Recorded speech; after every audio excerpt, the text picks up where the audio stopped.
성령님이 오셔서 우리의 연약함 안에서 행하시는 사역. 원래 하나님이 지으셨던 하나님의 형상인 우리는 온전한 존재였습니다. 완벽했어요. 온전했어요. 하나님처럼. 그래서 하나님의 뜻을 다 이루어낼 수 있었던 것이에요. 그래서 하나님이 우리 인간들에게 그 땅을 나처럼 다스리라고, 너는 그런 다스리는 존재라고 권위까지 주셨어요. 인간만이 하나님의 뜻을 온전하게 비출 수 있어서, 하나님은 온전한 분이셔요. 그래서 처음 지으신 하나님의 형상인 우리는 온전한 존재였어요.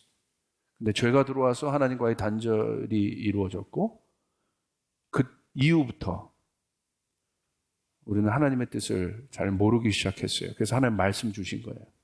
내 뜻이 이거라고 분명하게 주셨습니다. 헷갈리지 말라고. 여기 분명히 다 기록되어 있다, 내 뜻이. 그래서 말씀 주셨어요. 비추어 내라는 거죠. 이미 여기 안에 하늘이 다 비추어져 있어요. 믿습니까? 그리고 그 말씀의 완성이신 예수 그리스도가 오신 것입니다.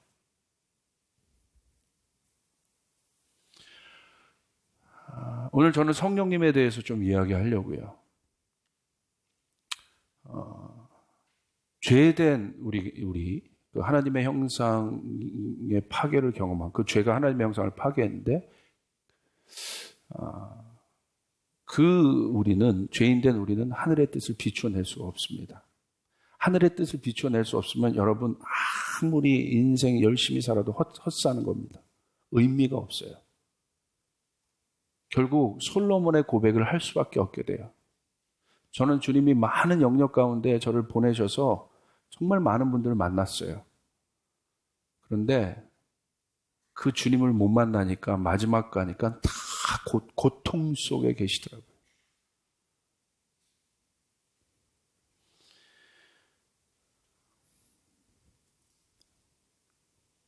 모든 사람 안에 연약함이 있지 않습니까? 연약하다는 건 뭔가 부족하다는 거예요. 그 부족함과 연약함은 하늘을 온전히 담아낼 수가 없습니다.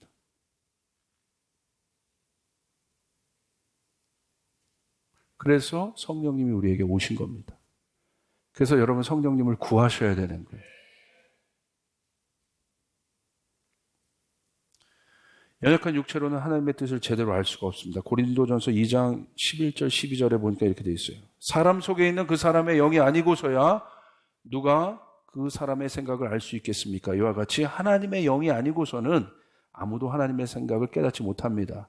우리는 세상의 영을 받은 것이 아니라 하나님에게서 오신 영을 받았습니다. 그것은 하나님께서 우리에게 은혜로 주신 선물들을 우리로 하여금 깨달아 알게 하려는 것입니다. 하나님의 뜻을 알기를 바랍니다. 그 뜻은 여러분을 복되게 합니다. 여러분을 생명의 길로 인도합니다. 우리를 바른 길로 인도합니다. 바울은 고린도전서에서 하나님의 영이 있어야만 하나님의 생각을 깨달을 수 있다고 얘기해요. 누가 하나님의 뜻을 알 수 있겠어요? 너무나 간단하게 정의합니다. 하나님의 영이 있는 자. 그 근거를 뭐라고 얘기하고 있어요? 아주 간단해요. 그 사람 속에 있는 그 사람의 영이 아니고서야 누가 그 사람의 생각을 알 수 있겠습니까? 그렇기 때문에 연약한 육체로는 하나님을 알 수가 없는 겁니다. 그래서 성령이 필요한 것입니다. 성령이 오셔야 됩니다. 그래야 비추어낼 수 있습니다. 아멘. 여러분 제일 무서운 사람이 누구라고 생각하세요? 저는요, 이렇게 목회하다가 보니까 또 세상을 살아가다 보니까 제일 무서운 사람이요, 속을 모르겠는 사람 있죠. 그 사람 제일 무섭더라고요. 저 속에 뭐가 있는지 도대체 알 수 없는 사람도 있습니다. 제 마음속에 뭐가 있을까요? 어떻게 아셨어요? 할렐루야. 옆 사람에게 한번 물어보세요. 당신 속에 뭐가 있나요? 뭐가 있나요? 그렇죠? 무섭죠? 이런 질문들이. 도대체 속을 알 수 없는 사람들이 있어요. 네. 그 사람들은 사실 무섭습니다. 내가 하나님을 믿으면서도 세상의 것을 구하는 이유. 여러분 하나님을 믿으면서도 왜 내가 세상의 것을 구할까요? 여전히 나는 왜 하나님 것보다 세상의 것이 더 좋을까요? 왜 여전히 나는 하나님을 즐거워하는 것보다 세상의 즐거움이 나에게 더 클까요? 이유를 가르쳐 드릴게요. 세상의 영이 있어서 그런 거예요. 하나님의 영이 여기서 움직이는 것이 아니라 바울이 얘기하죠. 12절. 우리는 세상의 영을 받은 것이 아니라 하나님께로부터 하나님에게서 오신 영을 받았다. 할렐루야. 세상의 영이, 성령을 구하지 않으니까 세상의 영이 주관하고 있는 거예요. 영은 다스리는 거예요. 통치하는 거예요. 우리가 영적인 존재니까. 아주 간단하죠. 내가 하나님 믿으면서도 여전히 세상에 관심이 있는 이유는 뭐예요? 세상의 영이 나를 통치하고 있다. 세상의 영은 뭘까요? 썩어질 육체에 관심을 갖게 하는 것이 세상의 영이에요. 세상의 영의 궁극적인 목적은 하나님이 지으신 하나님의 형상을 육체로 만드는 것에 있습니다. 그래서 내가 육이기 때문에, 썩어질 몸이기 때문에 썩는 거에, 썩어질 것에 나의 전부를 드리며 사는 것이죠. 하나님이 이 땅에 허락하신 많은 것들을 하나님께서는 인간들에게 다스리고 지배하고 또 그 모든 일의 가치와 영원한 의미를 부여하는 존재가 우리라고 말씀하셨어요. 여러분은 어떤 분이세요? 여러분은 의미 있는 존재세요. 아멘. 하나님 그렇게 지으신 거예요. 그것이 하나님 믿는 진짜 참된 이유예요. 내가 일을 해도, 이 영이 있는 사람은 일을 해도 의미가 있다 이거예요.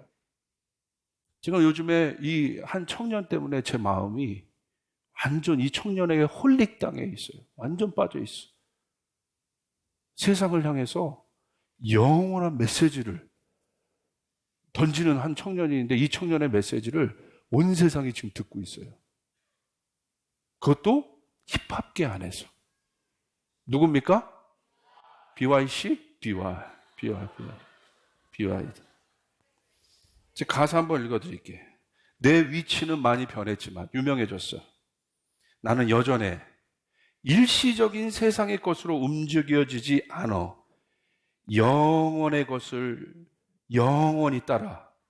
I want to follow eternal love and peace and mine. Yeah. 24신 난 매달 11조 봉투에 100만 원을 100장씩 넣을 거야. 주머니 안으로부터 회사 없이 불린 나의 몸. I'm so independent. 모든 집중과 관심, 명예와 돈 전부 챙겨. 현재 난 꿈나무들의 롤 모델. 근데 얘들아, 나는 저걸 따라가지 않아. 더 가치 있는 걸 바라보자. 영원한 것을 따라가렴. 할렐루야. 이 사람이 그리스도인이에요. 메신저잖아요. 설교 필요 없어요. 이거 반복 재상으로 한 5번 듣고 가시면 돼. 얼마나 당당합니까? 이 친구의 가사에는 철학이 있어요. 중심이 있어요. 예수가 있어요. 아멘. 그렇다면 왜? 우리가 마음은 그렇게 있지만, 마음이 하나님을 따라가고 싶지만, 목사님 저도 하나님 다 따라가고 싶어요. 하나님 잘 쫓아가고 싶어요. 나도 저렇게 하고 싶어요. 목사님 몰라서 그렇죠. 내 마음을. 나도 그렇게 살고 싶다고요. 소리지만 지르지 마시고 나도 그러고 싶다고요.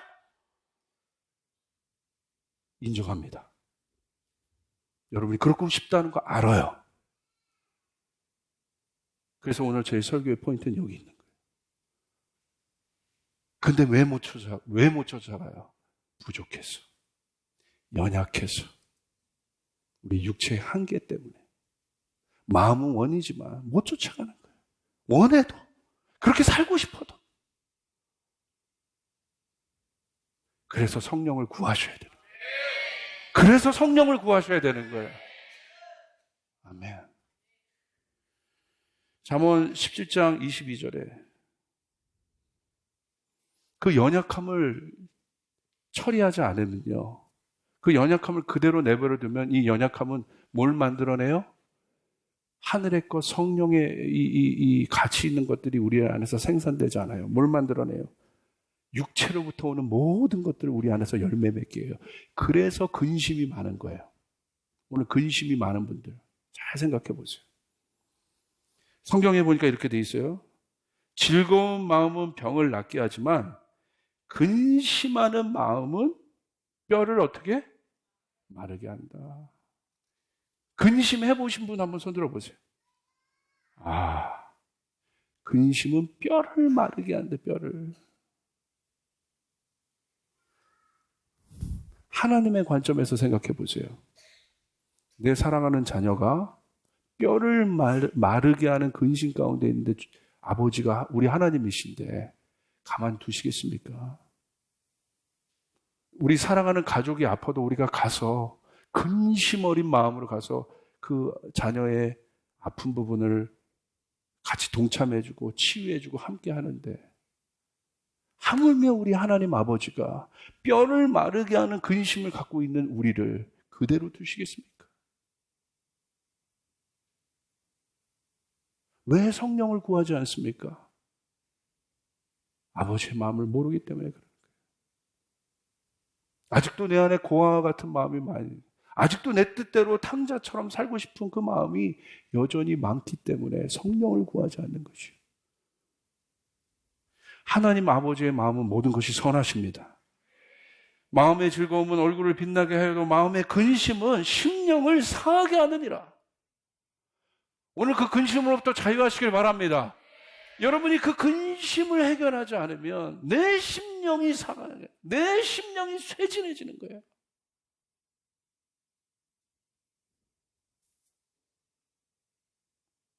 하나님을 믿으면서도 근심이 있는 이유는 간단합니다. 하나님의 뜻을 비추지 못하는 연약함 때문에 그러는 거예요. 내가 주님 뜻대로 살고 싶으나 그렇지 못하는 연약함이 내 안에 있기 때문에 이 연약함이 하나님 뜻을 비추면 하나님은 기쁨이시고 하나님은 사랑이시고 하나님은 전지전능하시고 믿습니까? 그것이 날마다 비추어지는데 내가 얘기했죠? 세상 사람이 보는 기준에서 내가 밑바닥 같은 곳에 있다 할지라도 하나님의 영이 있는 사람은 그 속에서도 하나님을 비추어내기 때문에 그 사람의 영은 살아있어요. 아멘. 기쁨 가운데 가득해요.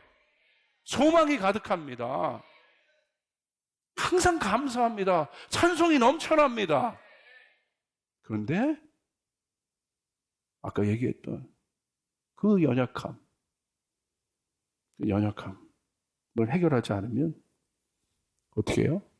근심이 나오는 거예요. 거기서 하나님께 온전히 하나님의 수술대에 온전히 올려놓지 않은 연약함은 우리의 심령을 상하게 한다. 뼈를 마르게 해요.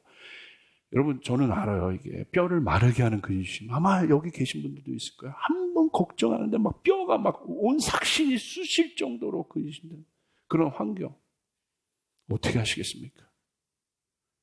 오늘 주님께서 여러분에게 복을 주시길 바랍니다.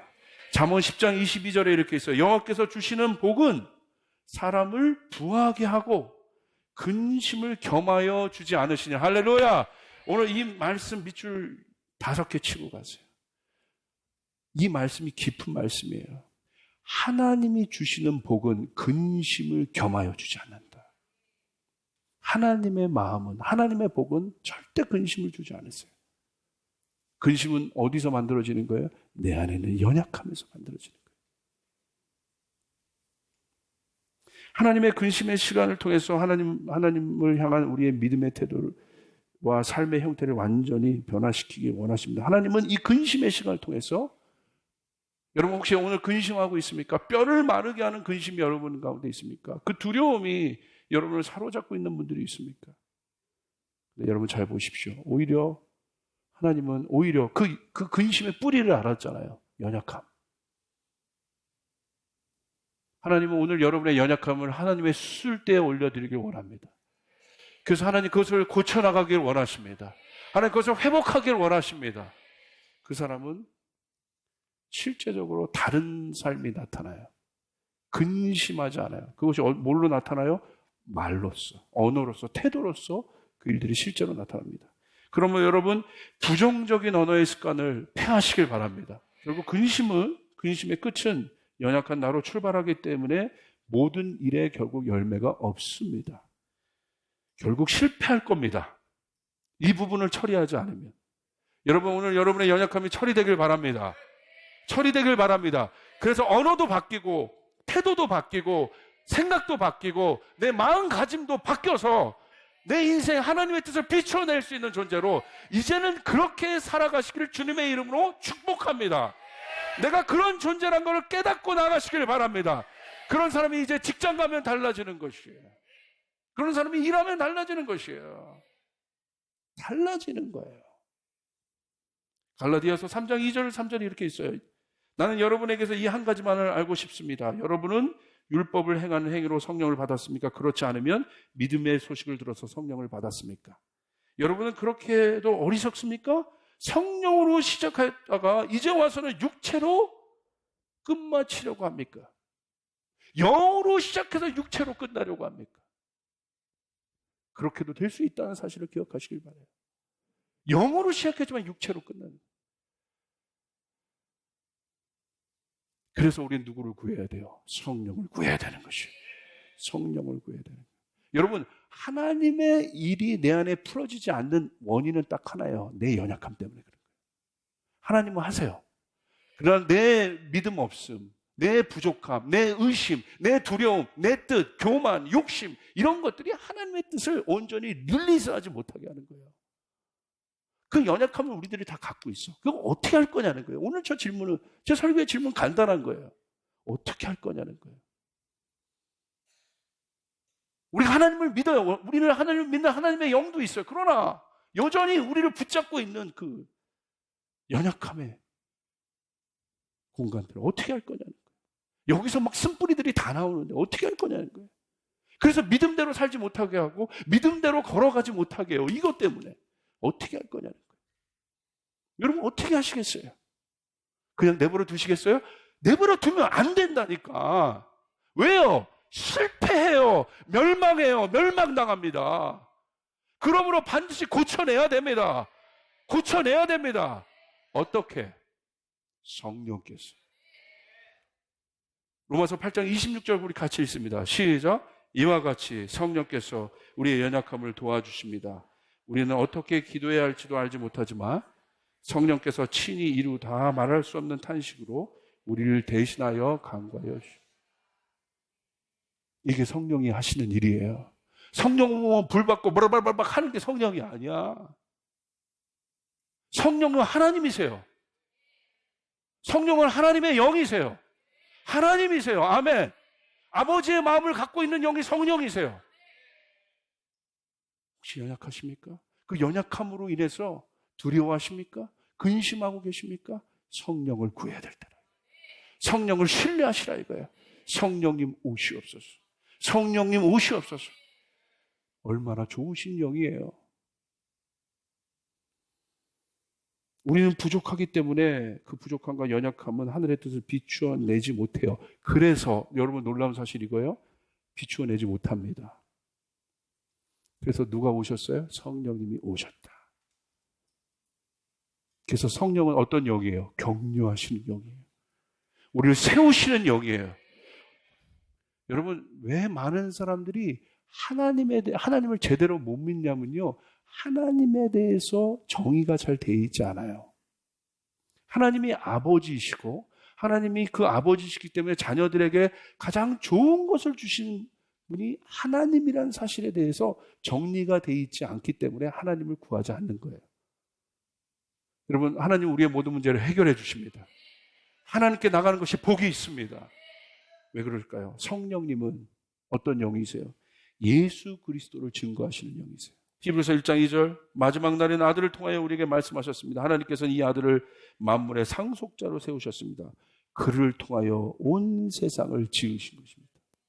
예수님 안에 내 인생 이 모든 만물을 풀 수 있는 비밀과 진리가 다 있습니다.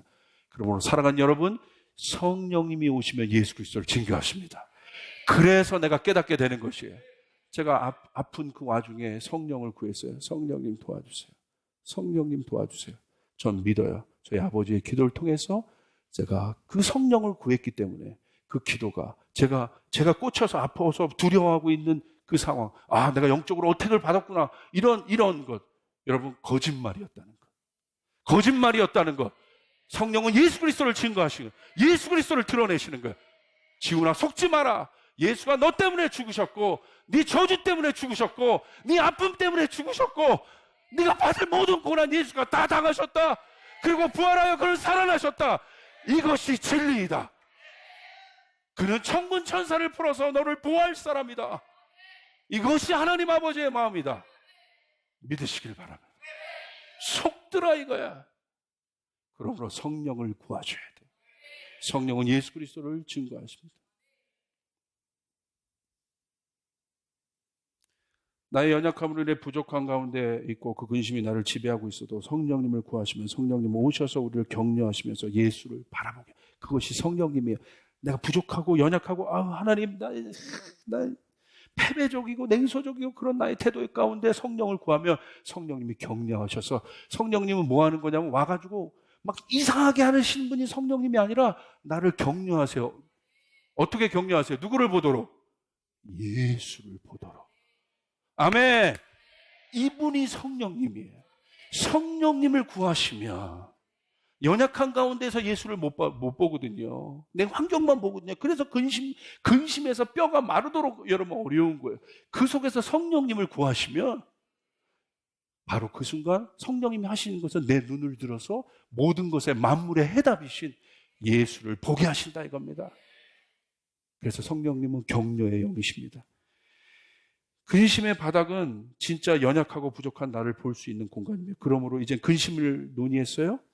근데 그 근심은요, 진짜 부족한 나를 볼 수 있는 공간이에요. 진짜 산소망이 되신 하나님을 구하는 공간입니다. 여러분, 근심 가운데 있습니까? 바닥 가운데 있습니까? 절망 가운데 있습니까? 그렇지 않은 분들이 있는데 그럴 때가 있잖아요. 그럴 때는 성령님을 구하십시오. 그러면요, 시편 94편 19절에 있는 일들이 내 안에서 일어나요. 같이 읽을까요? 시작. 내 속엔 근심이 많을 때 주의 위안이. 바로 그 바닥의 상황에서 주의 위안의 소리를 듣게 된다 이거예요. 성령님을 구하시면 그걸 듣게 된다. 내가 막 내 교만 때문에 내가 막 무너져서 힘들었어요? 그러면 성령님이 나에게 오셔서 우리 하나님이 얼마나 겸손하신지, 지훈아, 네가 교만 때문에 그것이 너의 연약함이었고 그것이 근심으로 네가 무너졌구나. 근데 그 순간에 성령님을 구하시면 성령님이 예수님이 얼마나 겸손한 분이신지, 그래서 지훈아, 너는 이분을 닮아가야 된다. 이분이 얼마나 겸손하신 분인지. 교만 쓸데없는 거잖아. 네가 결국 고집 피우고 교만 부렸다가 너 결국에 망했잖니. 근데 성령님을 구하니까, 그러므로 교만 속에 있을 땐 겸손이 눈에 들어오지 않아요. 근데 겸손이 보이는 거예요. 예수님, 당신이 얼마나 겸손하신지 내가 당신을 따르길 원합니다. 당신을 따라가길. 내가 분노가 있습니까? 내 안에 막 분노가 일어나서 그 연약함이 분노가 돼서 나를 또 망가뜨렸습니까? 나를 또 절망 가운데 빠졌습니까? 그 순간에 성령님을 구하십시오. 그러면 성령님이 얘기해, 봐봐, 지훈아, 네가 분노 가운데 있으면 그 분노가 너를 망하게 한다? 너를 어렵게 해. 그럼 성령님이 나를 격려하셔서, 그러나 볼래? 우리 예수님은 얼마나 온유하신지. 하나님, 나는 분노가 있고 나는 어려웠고 나는 그런 피폐한 존재인데 주님, 내가 다시는 이곳에 있지 않기를 원합니다. 나는 온유하신 당신을 따라가길 원합니다. 성령님은 나를 격려하세요. 그분을 따라가고 싶어하게 하세요. 그분이 얼마나 좋으신 분인지. 저는 그것 때문에 사는 거예요. 그것이 제 안에 계시가 되지 않는다면 저는 살 수 없어요. 이 죄악 많은 나, 목사이면서도 이 죄악 많은 나, 성령님이 나를 도와주셔서 내가 사는 거예요. 하나님, 내가 이렇게 교만하고 내가 이렇게 분노 많은 존재, 그러므로 나는 당신의 겸손을 따라가고 싶고, 그러므로 나는 당신의 온유함을 따라가고 싶고, 그러므로 나는 당신의 성품을 닮고 싶습니다. 그게 거기서 나온다 이거예요. 성령님은 우리를 그렇게 격려하세요. 내가 범민으로 탄식하여 숨도 쉴 수 없을 그때에 내 연약함 때문에 주님이 나를 격려하셔서 그러므로 지훈아 예수께 간 자들에게 간 사람들은 다 숨을 쉬었단다. 다 자유케 됐단다. 너는 그 자유한 가운데 가지 않을래? 왜 네가 욕심 부려서 그렇게 하니? 아멘. 성령을 구하시면 성령님은 나를 격려하셔서 그 예수를 바라. 그래서 예수를 따라갈 수 있는 힘이 생긴다 이겁니다. 네가 재정 때문에 그러냐? 재정 때문에 연약함, 예수님이랑 하나님이랑 재정이랑 저울질하다가 내가 무너졌습니까? 그러면 그 속에서 성령님을 구하십시오. 성령님을 구하십시오.